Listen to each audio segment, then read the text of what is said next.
Welcome to the Find Your Leadership Confidence podcast with Vicki Noethling. You are about to discover impactful lessons that help you grow as an individual, grow your confidence, and find the positive and good within you, so you powerfully and authentically become the best version of yourself. Be sure you visit our website at www.findyourleadershipconfidence.com. While you're there, subscribe to us via your favorite network.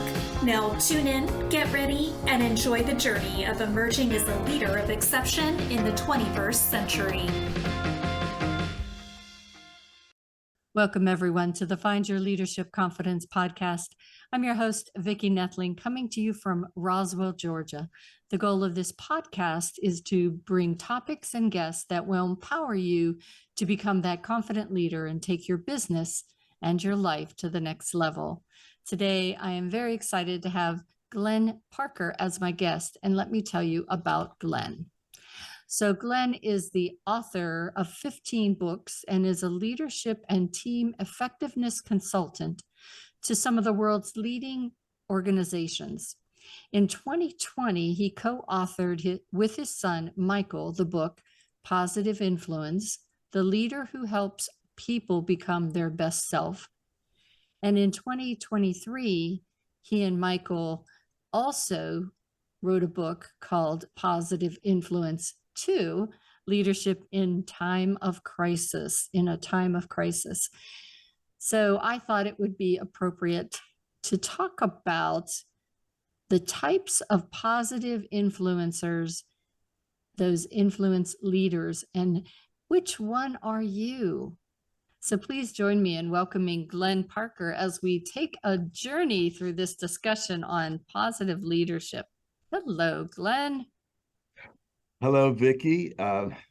Nice to be here and really looking forward to our conversation. I know that you're interested in leadership, and so am Big I. Time. So we'll have a lot to collaborate on here. So good. And so we always start out with an easy question. I did ask him this earlier, but we're going to ask again. Tell the audience, where do you call home? Where do you live? I live in central New Jersey. It's about halfway between Philadelphia and New York City. It's about 50 miles from the Atlantic Ocean. So it's a very nice place to live. It's about 10 minutes to the university you may have heard of, called Princeton University. And so we're very fortunate to be here. Yeah. Princeton, I know. I have also an anti-aging wellness business, and one of our chief scientists is from Princeton and works out of Princeton. So yes, I do know Princeton. Yeah, there are quite a few scientists here, yes. All right, let's just get into this topic. Share with the audience, in your mind, in your opinion, what a positive influence leader is. What makes a positive influence leader? So Vicki, let me answer this question by telling you a story, actually my story. Perfect. And as you know, we use a lot of stories of people's experience and quotes that people shared with us, because we did a lot of research where we collected information from leaders. And so it seems to us that stories have much more impact than simply, let me give you the 5 characteristics of a positive influence leader. Yes. So let me take you back. This is actually my story. It's my first job out of grad school, my first boss, and my first performance appraisal. Woo! And so my boss, Larry, is conducting the meeting with me, and the meeting, seems to be going pretty well. He's pretty happy with my work. And well, speaking of my work, basically my work involved research, which essentially meant look up information and write a report. Look up more information, write another report. It was kind of boring, but I was good at boring at that time. And I knew at some point in the conversation, it was going to come to my development plan. What do I want to do going forward? And it came to that time, and Larry said to me, well, Glenn, what do you want to do? And I had prepared for this, and I had seen that the folks across the hall in leadership development seemed to be having a lot of fun. They were traveling all over the country and in Canada at that time. And they were conducting workshops, and they'd come back with stories of those workshops. And of course, there's always travel stories that along with that. And I thought, gee, that would be interesting. So I said to Larry, I think I might like to try that next. But I don't know. I don't know much about it. Could I observe a class to see what it's like? So he said to me, well, as a matter of fact, I'm going down south next week to conduct 2 workshops, and you can come along with me. But here, the only thing is, Glenn, I can't really justify your travel experiences unless you teach something. So, my lips started to quiver. And I said, well, what do you mean? I don't know anything. How could I teach something? So he said, don't worry about it. We'll figure it out. And he did. And I did. And I taught something, and it worked out very well. And I said, wow, I like this. This is something that I wanted. So let me tell you about why I say Larry's a positive influence leader and was a very positive influence on me, because he could have said something like I've heard other people say, well, I'll tell you what, why don't you teach the 2-day class? I'll sit in the back of the room and I'll give you feedback after the 2 days are over. No, he didn't do that. First of all, he gave me something that he knew that I knew well and could teach. And he gave me 2 hours to do it on the afternoon of the second day. So the class was warmed up. Yeah. And the only thing I could do at that point was screw it up. And I didn't. And so not only did he give me the opportunity, he saw something in me that I didn't see in myself, that I could do that. And that's one of the key things about being a positive influence leader. They see something in you often that you don't see in yourself. In addition, he positioned me for success. As I said, he gave me a 2-hour unit to do on the afternoon of the second day. And that's also a key thing. He didn't want to play gotcha with me. He wanted me to be successful, thought I could, and he put me in a situation that I could be successful. And I went on and changed the trajectory of my career. That is so true. So very true. And I think one of the things that you just said is really pivotal for others to remember, that you set them up to success and not for failure. And you're right. I mean, in my 40 plus years of being in corporate, I saw many times where managers, well, let me just give them something to see what they can do, knowing that they weren't going to be successful, but allowing them to fail. And I agree that I learned most of my best lessons that were lasting lessons by failing. But you have to give them that first nugget of something good. When I teach the youth how to public speak, I help them to get through that first speech so that they feel what success feels like, and then they want it. They crave it. Right. Yes, and you don't put them in front of a hostile audience. You don't. Your time slot is 2 hours. You tell them that it's 20 minutes, and so they have a better opportunity to be successful. Yes, I agree with that. So you talked about your book. We talked about your book. In that very first book, I know I'm in the midst of writing mine right now. And so I would love for you to describe the research that you went through for your book. What did it entail, and what did you learn from that about yourself? Oh my goodness. So We call this sort of bottoms up research. We start with an idea. We had this idea about um, that there are leaders who are positive influence on others because of some experiences we both had um, that were very informative and telling in our career. And we felt like, gee, we can't be the only people that have had this experience. So we had this idea of trying to come up with a profile, a description of a positive influence leader based on interviews that we would conduct with people who were recipients of leadership, people who helped them by being a positive influence, and some things that they did themselves as positive influence leaders. So we interviewed over 50 people, and we asked them about their experiences. Um, about 1 hour interview, and we asked them these in-depth questions. What did the person do? How did you feel about it? What was the outcome of it?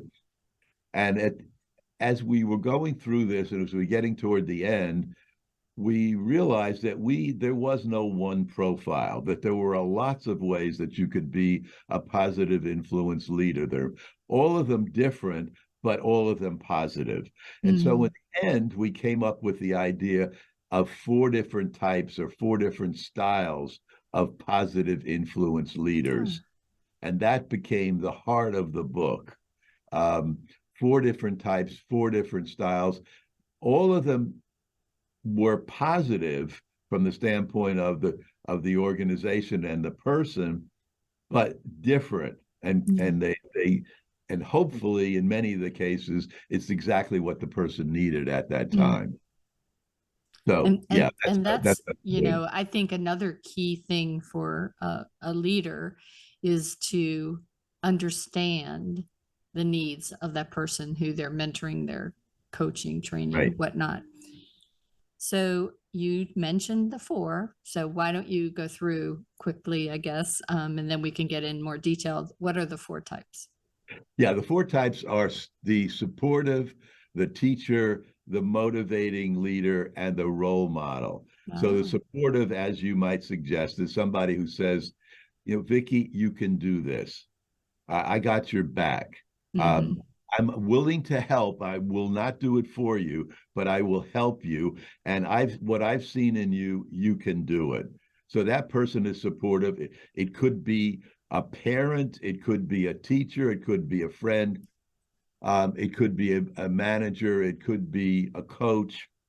The teacher, as the name implies, is somebody that teaches you what you need to know in order to be successful. So they teach you skills and knowledge that you need on the job, but they also teach you how to get things done, values. This is right, that's wrong. You don't do this, you do that, you do that.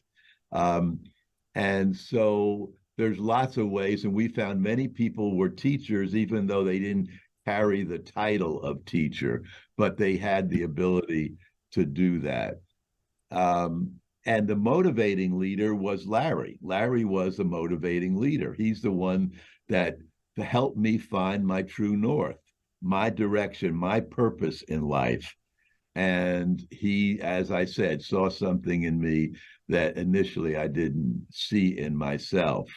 And then finally, the role model is just what you think of a role model, somebody you look at and say, oh, that's how it's done. So you're able to see them. I'm sure many people have looked at you, Vicki, and say, oh, okay, that's how you lead an organization. That's how you help young people. And they say, oh, okay, now I understand. And the other thing, and couple of things about the role model. One is they walk the talk. Because a lot of role models say a lot of grand things, but when you watch them closely, and that's what people do. They're watching you closely. They want to see if your actions match your words, and that's one of the key components of the effective role model. Sometimes role models are people you never met. but you've seen them, you've watched them. And so very often, and we know about many famous people who are role models to, a generation of people they've never met, and people will never meet them, but people look to them and say, I want to do that. So those are the four types. Those are the four styles. Um, all of them different, but all of them helpful, but in different ways. Yeah. And I think with any leadership style, it's important for all of the audience to know and understand each of those four types, because at certain times, as we talked about, getting to know the people that are you're supporting or that are on your team or your organization, at certain times you need to use each one of those for that person, what Yeah. the situation warrants, right? Vicki, you're right on target. And the really effective positive influence leader has the ability to assess the situation, look and say, okay, what does Vicki need now? And be able to use the strengths of that particular style and not just go with, well, this is what I'm good at, so this is what you're going to get. Well, we call that the transformational leader, somebody who has the breadth to use all four, or any one of the four styles as the moment demands that they do that. Yeah. You're right. I used to hate whenever in my early years, before I even thought about leadership, I used to hear, oh, well, you shouldn't do that. You're going to set precedent. And it Right. just drove me nuts, because it's like, don't work so hard. You're going to set precedent. Don't do this. And it's like, well, but I'm just doing me. I'm not asking anybody else to do me. I'm Right. just doing me. Yeah. And I think that's why I became so passionate about the leadership and understanding it and growing as a leader, because I didn't want to feel, and I didn't want the people on my team to feel like I felt at that time. Yeah, and I think what you're saying about the precedent, you're not a judge. You're not on the Supreme Court deciding things that will become a precedent. You are, as a leader, need to maintain that flexibility. That is, what was often called years ago situational leadership. What Mm-hmm. what the situation requires, and therefore what the person requires at that time, and flex to that style and use the strengths of that style, because I think otherwise way off. I think sometimes too, people that are maybe newly promoted, or perhaps did not have a good role model, if you um, will just do what they're comfortable with, Yes. whether the person is going to resonate with it or not. And because it's easier, it's again not pushing them outside of their comfort zone. To be able to have a diverse workforce under you, it takes work. It takes time. And I think sometimes people were always trying to take the easy road instead of the right road. Yeah, I'm gonna go with my strength rather than what this person needs. And so Yeah. really effective leader is able to look at the situation, look at the person, and say, this is what this is what this person needs, and this is what I can do. Because even though there are four styles, and by the way, all of us, this is a very important message about these four styles, all of us have the capacity to use the strengths of all four styles. Yeah. We happen to choose to use one more frequently, what we call your preferred style. um, but that doesn't mean we can't use the strengths of other styles. Yeah. And the really effective leader does that.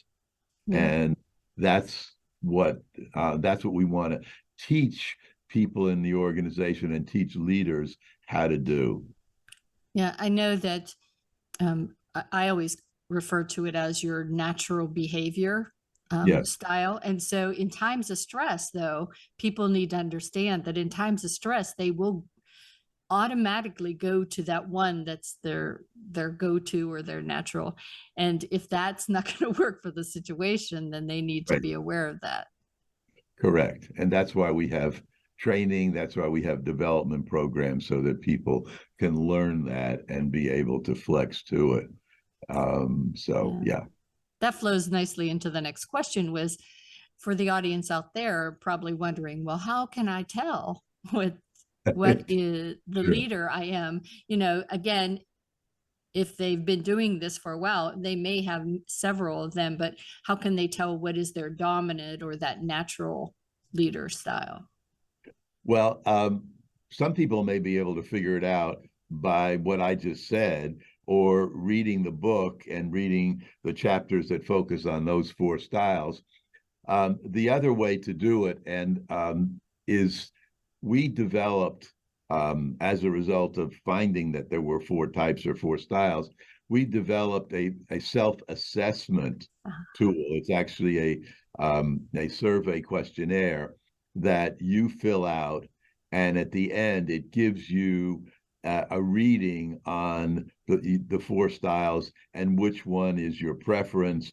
Which one do you use somewhat? This one you do the least amount of time. And so that's in the back of the book. Our publisher's been kind enough to also publish it as a separate booklet so that it makes it a lot easier to fill out than just, pulling back and pushing down the pages at the back of the book. Plus, you may want to do it with your whole team. This exercise in a team building or leadership development exercise. So you get a score. You get score for the four styles, but it doesn't leave you there. It then says, okay, what do you want to do with this? And so that leads to a development exercise in which you look at how do I build on my strengths? How do I increase my effectiveness in areas that I'm not so strong in?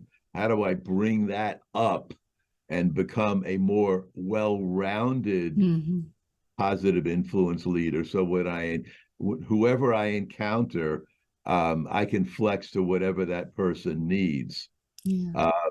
So it stops you from overusing, to your point, overusing the strengths of one particular style, because you have that dominant, as you say, and encourages you to be more situational and to be more more employee centered. What do they need, not what you like to do? Yeah. To be a leader in the 21st century, that's what you got to do too.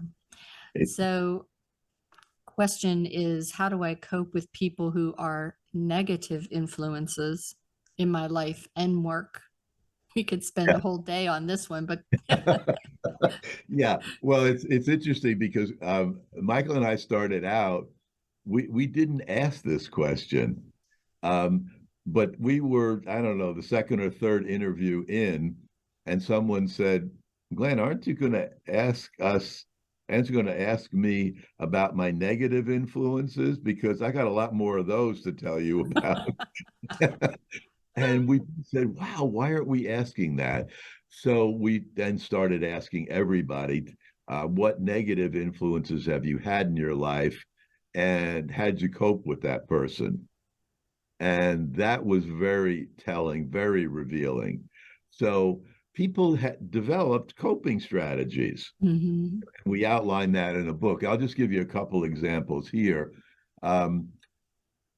One of the coping strategies that seemed to come up quite a bit was that people took on the negativity as a challenge and said, you think I can't do that? I'm going to show you.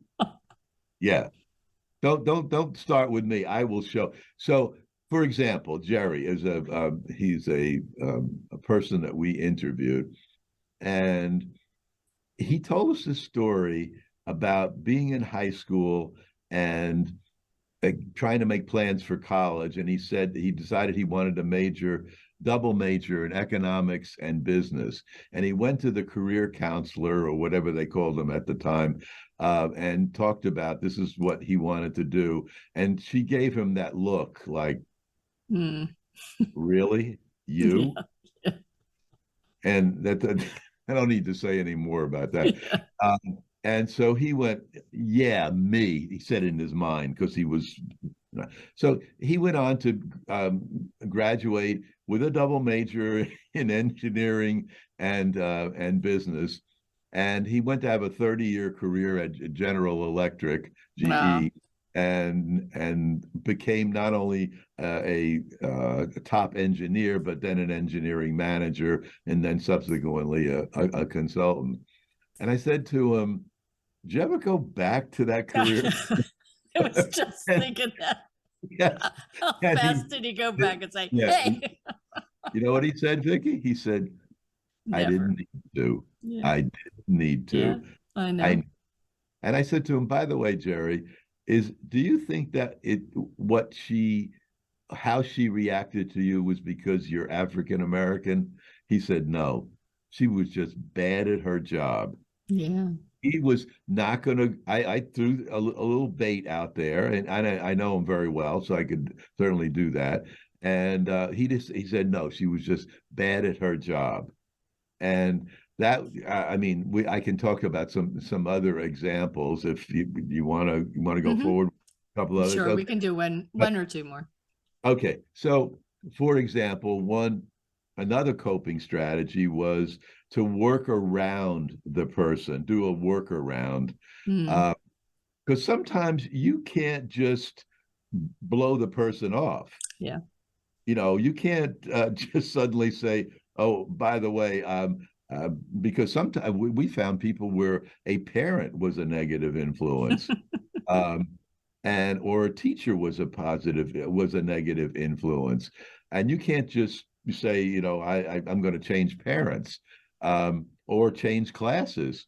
Yeah. So one of the I'm talking about, one that's a corporate example, a woman named Nancy, who I know very well. She worked at a client organization where I worked, and she was an HR representative, and she was assigned to a particular team. It was the IT team, um, and she quickly became apparent that the manager of that group had a very low or no regard for women in professional capacities, and he made it extremely difficult for her to do her job. Was just what she was to be a resource to that group in human resources. For example, he would have staff meetings, and she would not be on the distribution list, so she wouldn't know the meeting was being held. But what she did is she started to work with individual members of the team, and had them tried to find out from them, what did they need. Did they need information about any of their benefits? Were they interested in what the next career opportunities were? And she worked on people one-on-one, and they began to realize she was a heck of a good resource for them, and she became successful. He never acknowledged her value and her contribution, but she worked around to the point where she was helpful and successful in doing her work without the authority giving her permission to do it. So people do that sort of things. Sometimes people learn from negative examples. They watch it and go, when I get my chance, I'm never going to do that. No. A young woman that I that way interviewed, she wanted to work in women's health, and she got a job at a women's health clinic, and she was so happy because this is the kind of work that she wanted to do. But the woman who was the director of the clinic was just awful leader. She fostered competition among employees. She didn't listen to suggestions from employees on how to do things or processes better. And so Mindy she said, when I get my shot, I'm going to make sure. Now I know how it's supposed to be by watching somebody who is not doing it right. And she went on and now runs a wonderful program, a center for women who um, have been sexually and verbally abused by people in South Florida, and she's revered for her work in the organization. All right, so we are approaching the time where we need to do our rapid fire.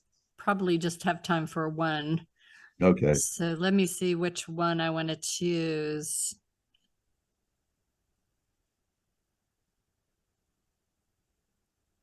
So, how do positive influence leaders pay it forward? Well, we went into this thinking that that would be the case. If you benefited from someone who was like Larry, for example, if I benefited from someone like that, there was a high probability that I would do it with other people as I encountered them in my life. You would pay it forward. And that was something that people did.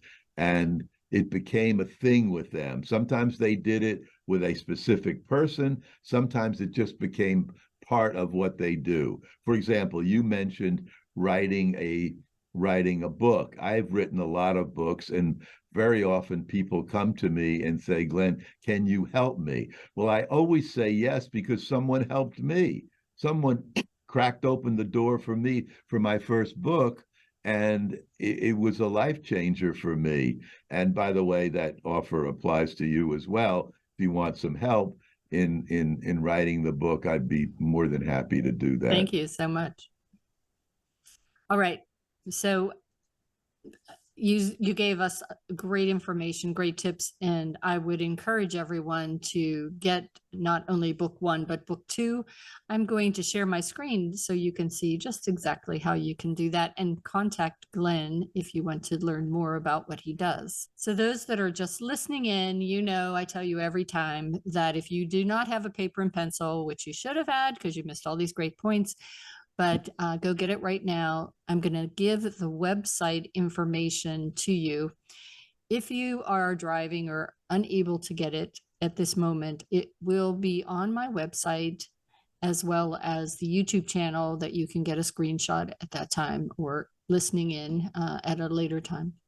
So his website is thepositiveinfluenceleader.com. Again, that's thepositiveinfluenceleader.com. I think I just wrote his next book.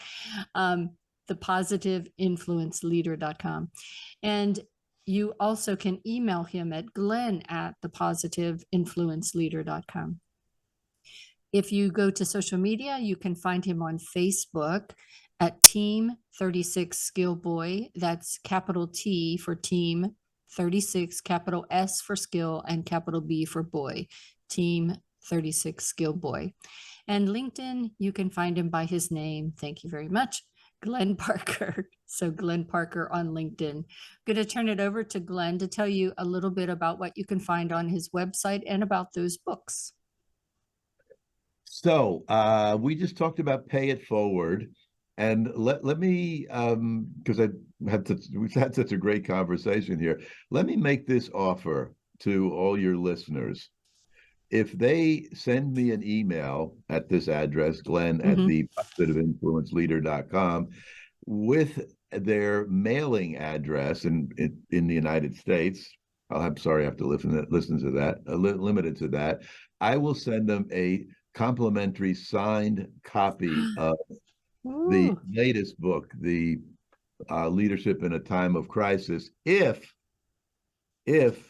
they pay it forward by buying a copy of the book, either from the publisher, which is HRD Press, or of course Amazon, and gift it to someone in their life who they think would benefit from that book by paying it forward.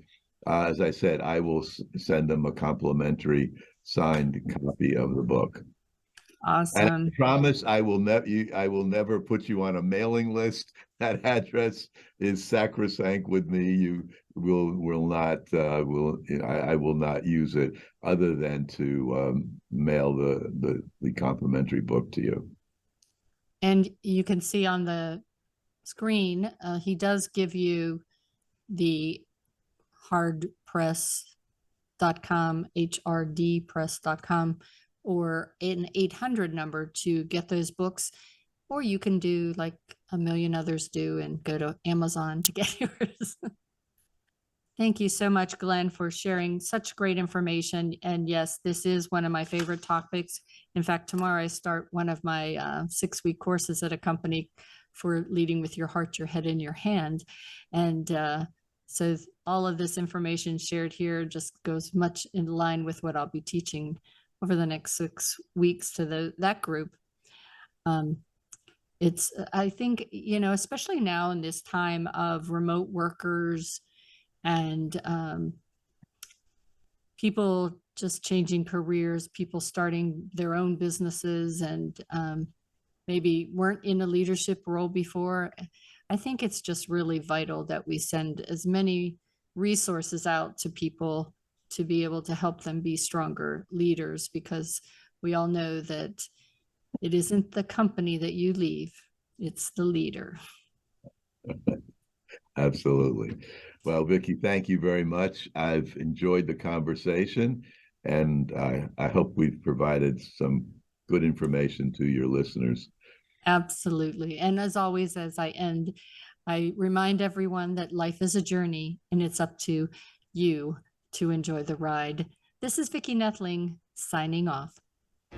Thank you for tuning into the Find Your Leadership Confidence podcast with Vicki Noethling, where we share impactful lessons that help you grow as an individual, grow your confidence, and find the positive and good within you so you powerfully and authentically become the best version of yourself. Remember to visit our website at www.findyourleadershipconfidence.com and enjoy even more great episodes like this one. Again, while you're here, subscribe to us via your favorite network.